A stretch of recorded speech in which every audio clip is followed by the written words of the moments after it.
but by the content of their character. I have a dream today. On the day after Martin Luther King Jr. was killed, I decided to do an exercise that would help my students to understand racism. I tried to make a difference. I'm still trying to make that difference. Is there anyone in the United States that we do not treat as our brothers? Yeah. Who? Yeah. The black people. How are black people treated? How are Indians treated? How are people who are of a different color than we are treated? They're part of this world. They don't get anything in this world. Why is that? Because they're different colors. I feel people need this because we are still doing now what we were doing in the 50s. Is there anything about you people that is different from one another that we could use to make part of you? Like the eyes, the color of the eyes. Okay, we could use the color of your eyes. How many in here have blue eyes? Okay, how many in here have brown eyes? It might be interesting to judge people today by the color of their eyes. Would you like to try this? I'm trying to get the people who participate in this exercise the opportunity to find out how it feels to be something other than white in this society. All right, people, I'm Jane Elliott. I'm your resident bitch for the day, and make no mistake about that. That's exactly what this is about. I do this in a mean, nasty way because racism, sexism, ageism, homophobia, ethnocentrism are mean and nasty. Today, I am here because I have been asked to do an exercise in discrimination based on eye color. Now, the purpose of this exercise is to give these nice, blue-eyed white kids the opportunity to spend about an hour and a half to 2 hours on the receiving end of the treatment which we mete out to people of color on a daily basis in this country. They're in a blue-eyed holding room right now. They are not eating, they are not drinking. There are 3 chairs in there for 12 people. We're going to bring these people in here. You're going to treat them as though they're inferior, because they are inferior. Everybody understand that? They're not going to learn because they can't learn, and because we're going to set it up so they can't learn. And if they succeed, who has failed? We have. Do you people want to fail? No. If they get power, who loses power? We do. Do you want to lose power? No. We're going to accuse them of not being as smart as we are. We're going to accuse them of not being as clean as we are. We're going to lower our expectations for them. We're going to force them to live down to our expectations of them. And when they do, we're going to blame their inability to perform on the color of their eyes. Now, in order to get them into their adult ego state, we're going to try to teach them the listening skills. Now, what do we call men that we want to keep in their childlike state? Boy. We're going to call these males boy. You're not going to use their given name. You're going to call them boy. Or you're going to call them bluey. Or you're going to call them fool. Now, people, what do we call women besides chicks? Honey, baby, gal, doll face, doll, dumpling. We are going to give them no respect. How many of you have friends in that group? Let me put it this way. How many of you used to have friends in that group? Because some of these people are going to leave here very angry. White people's #1 freedom in the United States of America is the freedom to be totally ignorant about those who are other than white. We don't have to learn about those who are other than white. And our #2 freedom is the freedom to deny that we're ignorant. Today, we're going to take away these people's freedom to be ignorant. I want you to understand how the system works. And believe me, this is how the system works. We make laws to support white superiority and to reinforce white superiority. And when you catch on to how it works, then we change the laws. I didn't invent this exercise. I learned this from Adolf Hitler. One of the ways they decided who went into the gas chamber was eye color. This exercise is not without precedent. Go, people. Okay, let's go.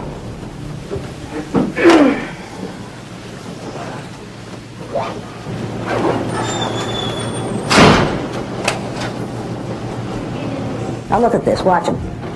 Should we just sit anywhere? Look at him. Should we just sit anywhere? Should we just sit anywhere? If you came into a room in which the chairs were arranged in this way, and the brown-eyed people were sitting in these chairs in this way, and nobody was sitting in the chairs in the middle, where would you sit? In the middle. That would make sense to me. Would it make sense to you? Where are you going?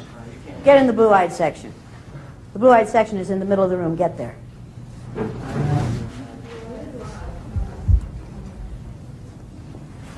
You're a non-brown? As far as I'm concerned, you're a bluey. Now, is this one giggling? What do you know about him? It's because he's ignorant? What else do you know about him? He's in his little child's ego state, isn't he? Get up here and sit down on the floor. You too, get up here and sit down on the floor.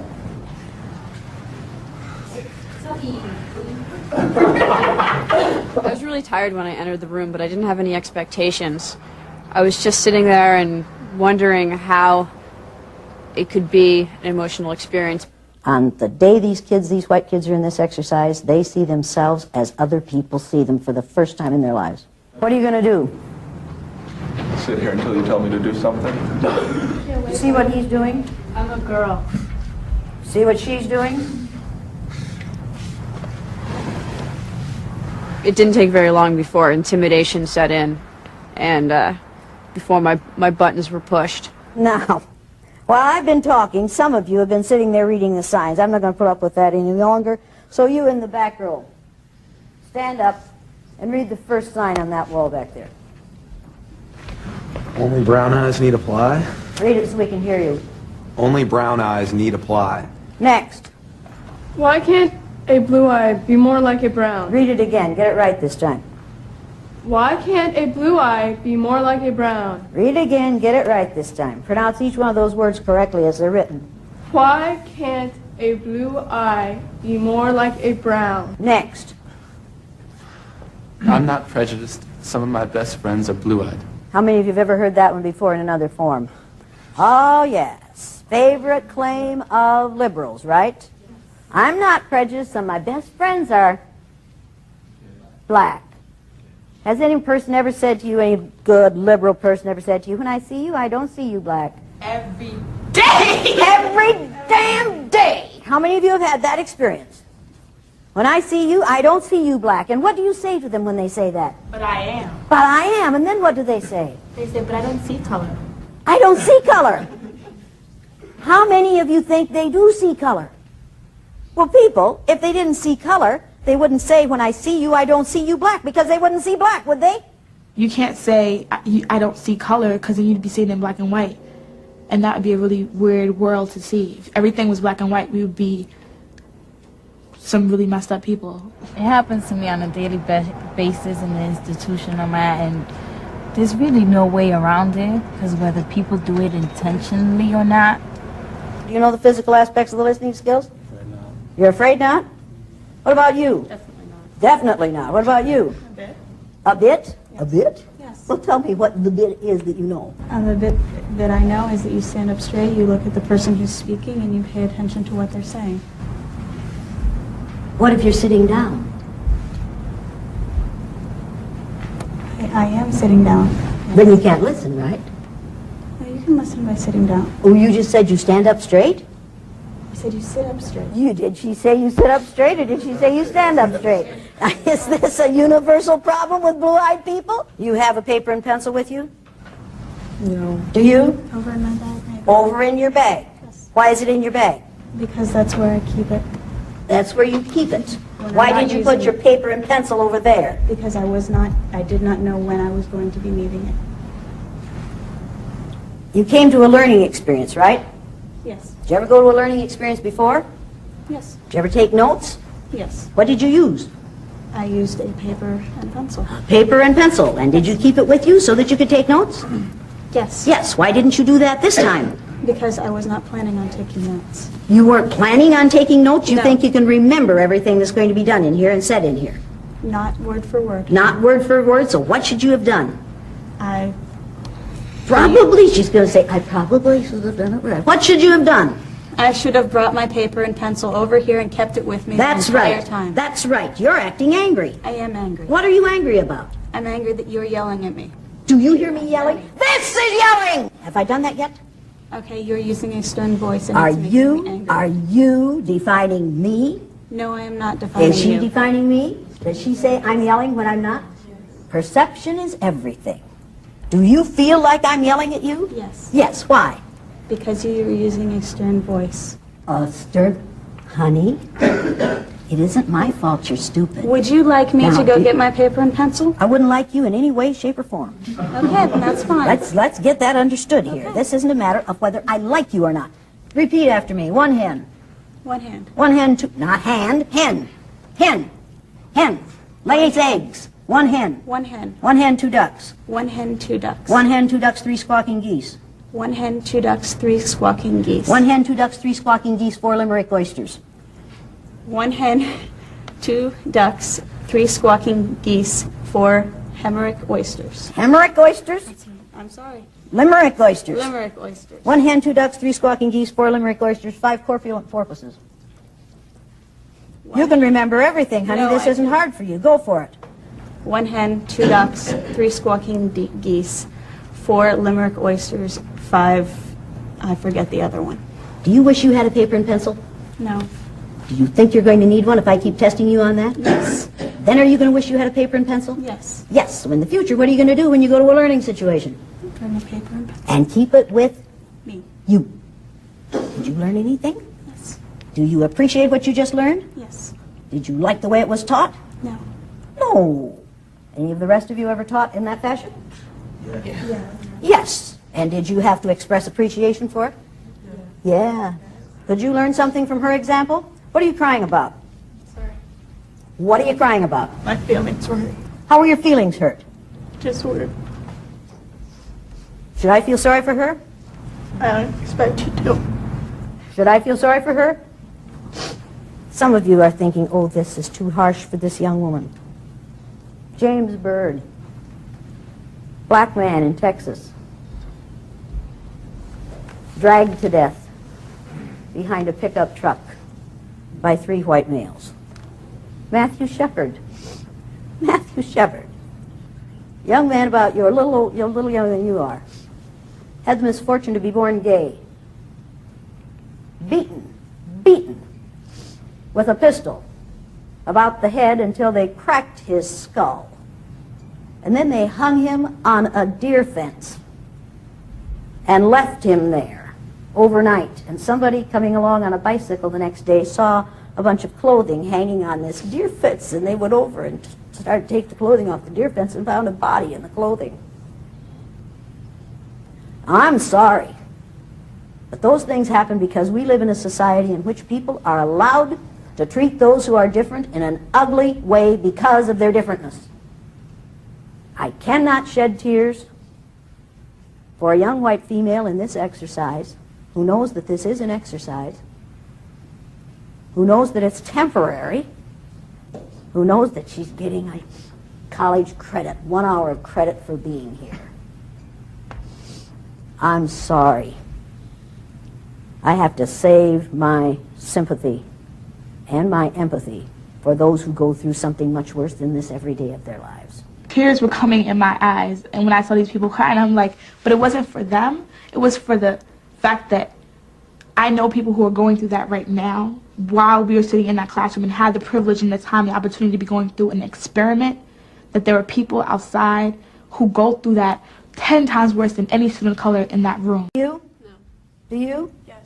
Okay, what are they? You're sitting up straight, so you've got one already, right? You should look at the person who's talking and sit up straight, or have open body posture. Open body posture is crossed legs? No. No. Aren't you going to be a good listener then? There, now, this is open body posture. Shouldn't your legs be apart if they're open? Not necessarily. I did. Hey, I'm here. Not necessarily, because Bring it on, honey. I'm ready now. position. Now, does that make sense, what you just said? A crossed body position gives the effect that you are not open to what someone is saying. But when people's body position... Wait a minute, stop. I'm going to make a sign and hold it up in front of you that says, stop when you get too wordy, and you just did. Do you know the physical aspects of listening skills? Apparently not. Apparently not. Oh, I don't think you do. You certainly don't have an open body posture. Do you know the physical aspects of listening skills? No. No. Do you? No, Miss Elliott. But you got a real open body posture, don't you, darling? I guess So you can learn, can't you? Now, getting right along. Your hand is still up. You still didn't learn anything, did you? Didn't I just say when your hand is up, you are thinking of what you're going to say instead of what's being said? Didn't I just say that? Yes, you did. And did you hear that? Yes, I did. And did you decide that you were just going to do it your way? I was Wait a minute, you were on a roll yes, there for I a minute. did. Thank you very yes, much. I Now- did. Now, since you choose to not listen to others, what do you suppose we're going to do where you're concerned? No, listen to me. Thank you very much. May I Now, finish what I was saying, no, please? because you're still thinking of what you're going to say instead of what I'm saying. Now, getting right along. I heard what you were saying. You're I doing it understand again. What you were You're saying. doing it again. I don't care. You're doing it because again. It's wrong. You're And you doing it again. Persecuted her for standing You're out. doing it again. Persecuted him for standing out. The only change that ever happens is when people stand out, and I have sat back down. Martin Luther King Jr. was shot. Are you in any physical danger here? Are you in any physical danger here? Is that girl in any physical danger here? Emmett Till was hanged by his neck after he was beaten almost to death, simply because he made a statement to a white woman. Does he have a reason to be angry? Every time I do the exercise, there is a point at which I know I have made the point. And we could stop there, but you have to nail it down. And so it goes on longer than some people think it should, but you have to nail it down. People at this institution... You've made your point, you're right. Yeah, thank you very much. What is my point that I've made? You can't make generalizations about any place because there's racism everywhere. That's right. And while it may be...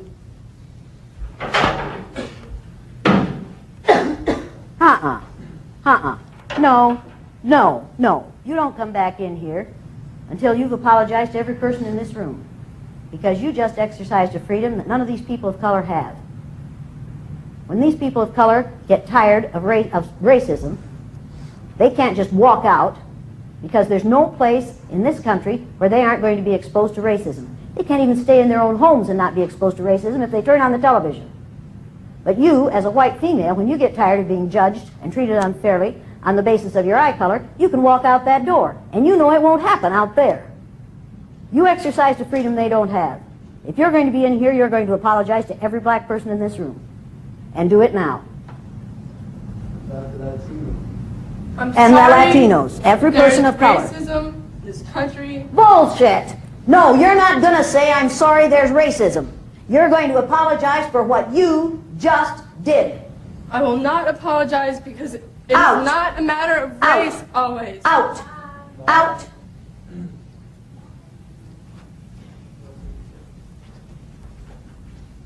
Now, is she choosing to leave?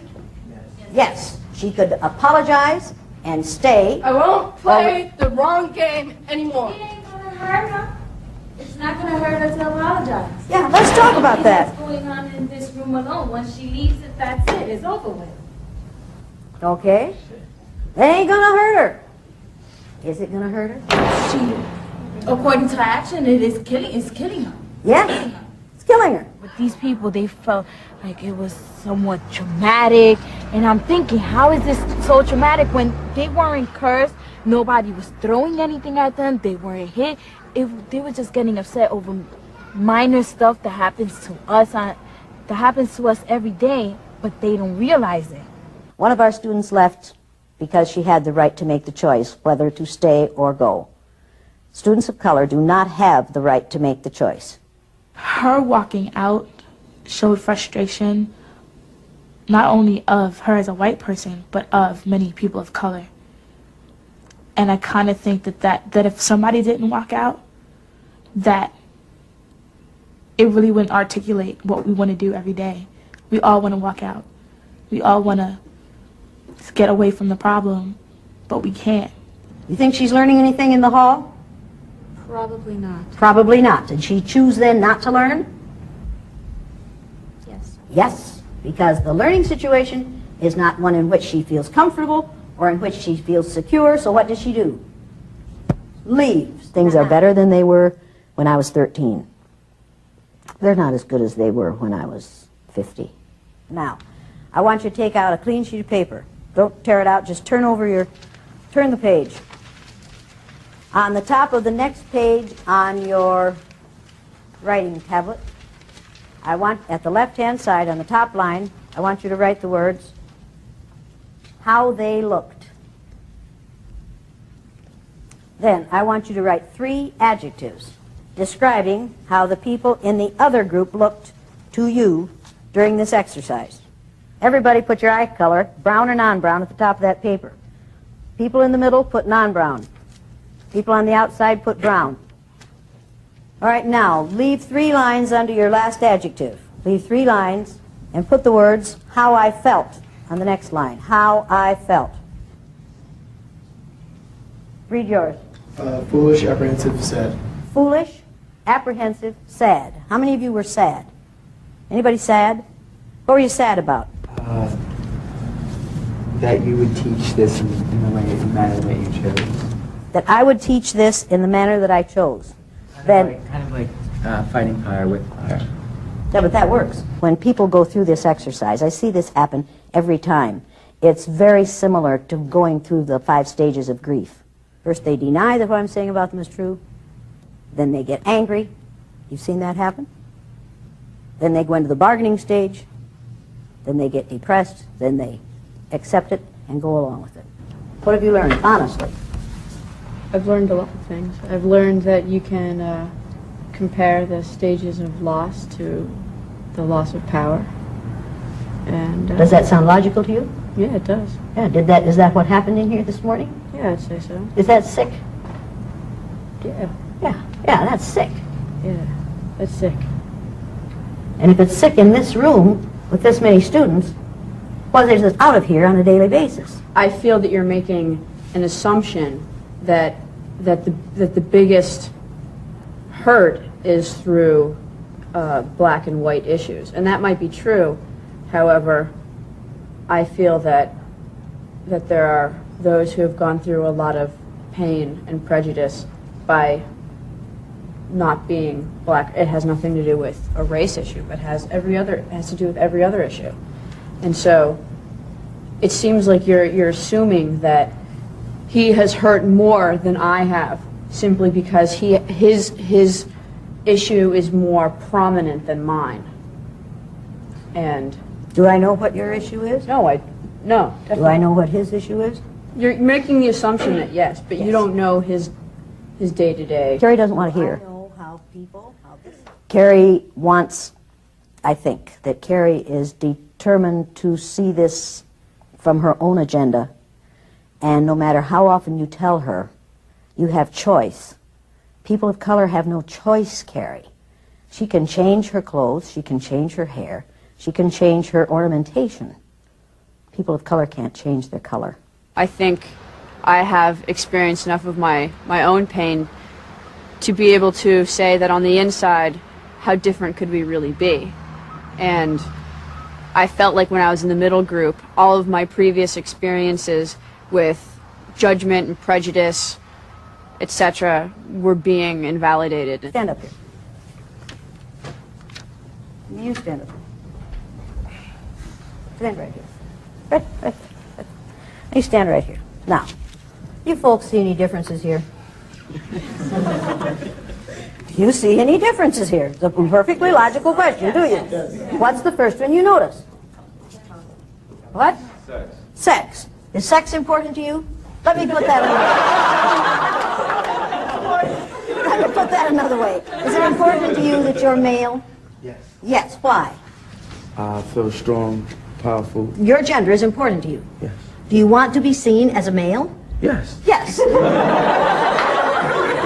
Has anybody ever said to you, when I see you, I don't see you male? No. Has anybody ever said to you, when I see you, I don't see you black? Yes. Yes. How many of you see Rasu as black? Did you know you were black before they said so? Is your color important to you? Very important. And your height is important to you? Yes. And why is your color important to you? It is who I am. It is who you are. Is it important for you that she sees you as you are, not as just like everybody else? Yes. Yes.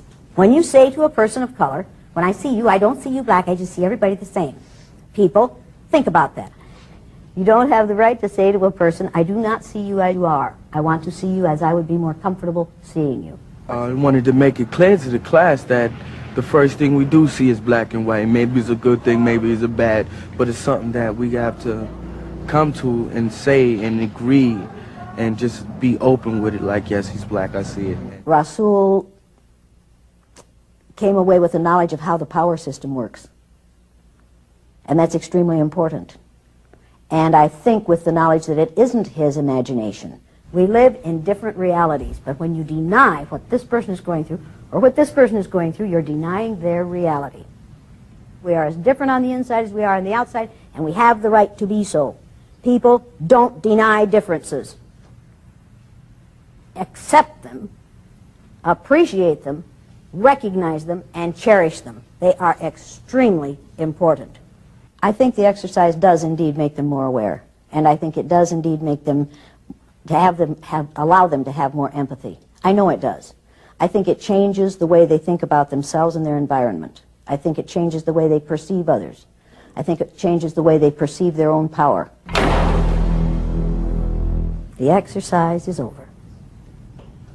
You don't have to worry about your eye color anymore. And some of you still don't have to worry about your skin color. But some of the rest of you do. So I can end this exercise. Or you can say, no, it isn't over for me. I will never forget this, and I will make something better happen because of this exercise. You can choose to do that, or not to. You have that choice. The thing is, you have that choice, and you have that choice, and I have that choice, and you have that choice, and people of color have no choice. They have to fight this battle every day. This is what I choose to do. This is what he has no choice about.